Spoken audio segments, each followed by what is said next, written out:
Is it possible to heal that? Yeah, my answer is yes, it's possible to heal it. You know, we do this lecture where we go into practices and we give them a case scenario that's a front versus back war. And it leaves a lot of the facts out. So the team members are allowed to apply their own real life experiences to the story. And therein, they're allowed to kind of live out their frustrations in a way that's safe for everybody, right?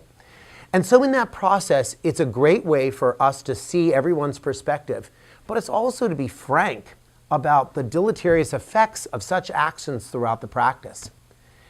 And I think when you meet as a group, client care representatives, technicians, vets, and you talk about the basics of just being nasty to one another, it's pretty darn hard to figure out positive reasons why it's okay to be mean, nasty, and unprofessional with each other. However warranted it may feel, it's not a cool thing to do. So we've gotten a lot we've made a lot of forward momentum by sitting people down and talking about the dynamic that just exists, and no blames about it, but just whether or not it's valuable. What are we getting out of this war? How is it helping anybody? And that's a start, anyway.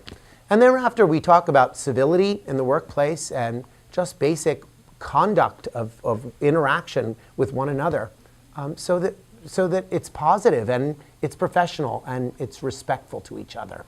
So try a meeting. Try working with each other and talking about the status quo.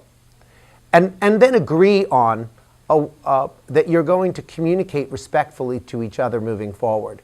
And then probably the most difficult thing for everybody, not just the practice leader, but for everybody involved, is to hold one another accountable to that kind of rule system that you put in place.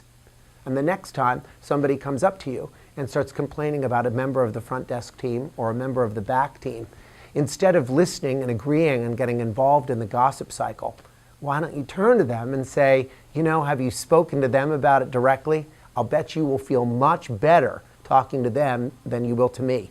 Again, I don't know how realistic that sounds to anyone out there, but there's a lot of truth in that, right?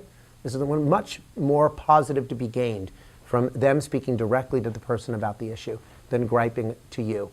So maybe you can stimulate a little bit of hope and a little bit of improvement of your practice if you take ownership of the situation and agree, even though as a team member, that you are going to take a stand against that kind of negativity and make a change.